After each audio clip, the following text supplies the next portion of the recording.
Doctor ইউনূসকে কিন্তু প্রধান উপদেষ্টা করা হয়েছে এবং তার মধ্যে কিন্তু শপথ গ্রহণ করা হয়েছে। অনেকে কিন্তু বলছেন যে কেন ডক্টর ইউনূসকে আনা হলো, কেন ডক্টর ইউনূস স্যার কি আর কোনো যোগ্য লোক ছিল না, এবং অনেক কথাই কিন্তু বলছেন। তাদের উদ্দেশ্যে আমি একটা কথা বলতে চাই, এই যে আন্দোলন হলো, আন্দোলনের সময় আপনি কোথায় ছিলেন?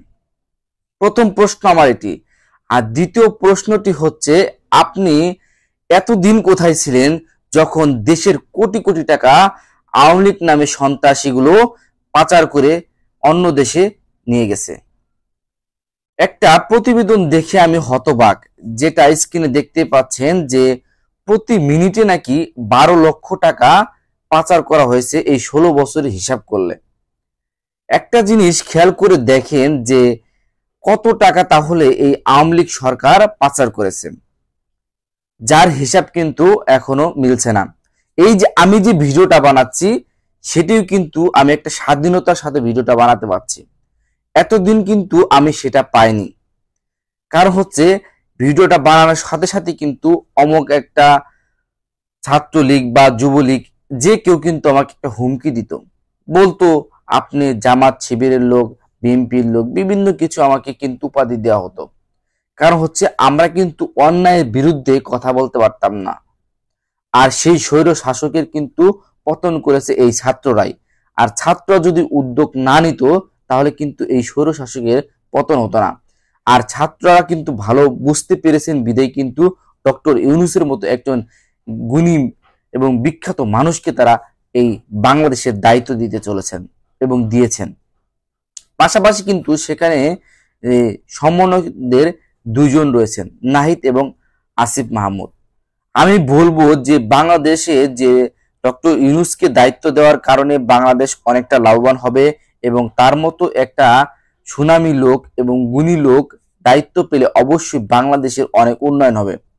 আর বর্তমানে কিন্তু বাংলাদেশ এখন অভিভাবকহীন ভুগছেন, যার কারণে কিন্তু একটা শক্তিশালী লোককে দায়িত্ব দেওয়া উচিত। কারণ হচ্ছে প্রচুর পরিমাণে কিন্তু শেখ হাসিনা ষড়যন্ত্র করবে কিভাবে বাংলাদেশকে ধ্বংস করা যায় এবং কিভাবে ভারতকে লেলিয়ে দেওয়া যায় যে বাংলাদেশের সাথে একটা যুদ্ধ হোক, যাতে করে তিনি ক্ষমতায় থেকে চ্যুত হয়েছেন এবং বাংলাদেশ যেন ভালো থাকতে পারে না।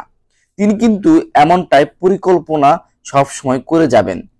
আর সেই সময় যদি আপনি একটা দুর্বল লোককে যদি আপনি ক্ষমতায় বসান অন্তর্বর্তীকালীন সরকার, তাহলে কিন্তু আমরা ভুল করব। কিন্তু ছাত্ররা সেটা ভুল করেনি। তারা বুঝতে পেরেছে যে বাংলাদেশের জন্য এখন শক্তিশালী একজন মানুষ দরকার, যার কারণে কিন্তু ডক্টর ইউনূসকে তারা বসিয়েছেন। ডক্টর ইউনূসের পাওয়ার সম্পর্কে যে জানে না, অবশ্যই তার ডক্টর ইউনূসের জীবন বৃত্তান্ত তার জানা দরকার। তাহলে কিন্তু আপনি বুঝতে পারবেন যে ডক্টর ইউনূস কি মানুষ। তো ডক্টর ইউনূস যদি এই সময়ে বাংলাদেশের হাল না ধরে অন্য তো যদি আপনি একজনকে দেন, তাহলে কিন্তু সঠিকভাবে দেশ পরিচালনা করতে পারবে না। কারণ বাংলাদেশের কিন্তু এখনো অনেক কিছু গোছানো বাকি। আপনি হয়তো বলতে পারেন যে আমরা বাংলাদেশটা স্বাধীন করেছি। একটা জিনিস মনে রাখবেন যে স্বাধীনতা অর্জনের চেয়ে স্বাধীনতা রক্ষা করা কঠিন। তো স্বাধীনতা রক্ষা যদি আমরা করতে না পারি, তাহলে আমাদের স্বাধীনতা অর্জন করে কোনো লাভ হবে না। আপনি হয়তো অনেক সময় বলেছেন বা সোশ্যাল মিডিয়ায় দেখা যাচ্ছে মিজানুর রহমান আজহারীকে আপনি চাচ্ছেন যে প্রধানমন্ত্রী হিসেবে। আপনি চাইতেই পারেন, আপনার অভিমত থাকতে পারেন, কিন্তু এই সময় আমি মনে করি মিজানুর রহমান আজহারী বা অন্য কোনো ছোট খাটো নেতাকে না দেওয়াই ভালো। ডক্টর ইউনূসের মতো বিখ্যাত লোককে যদি আপনি বসান, তাহলে কিন্তু অন্য একটা দেশ আমাদের দেশের উপর আক্রমণ করতে বা আমাদের দেশ নিয়ে কথা বলতে কিন্তু একবার হলেও ভাববে। আর যার কারণে আমি মনে করি যে বর্তমান সময়ে ডক্টর ইউনূসের প্রয়োজন ছিল। আপনার মত কি, তাও কিন্তু অবশ্যই কমেন্ট করে জানাবেন। এবং যে এই যে উপদেষ্টার যে একটা প্যানেল দেওয়া হলো, এই প্যানেলে সম্পর্কে আপনার ধারণাটি কি, তা কিন্তু কমেন্ট করে জানাবেন।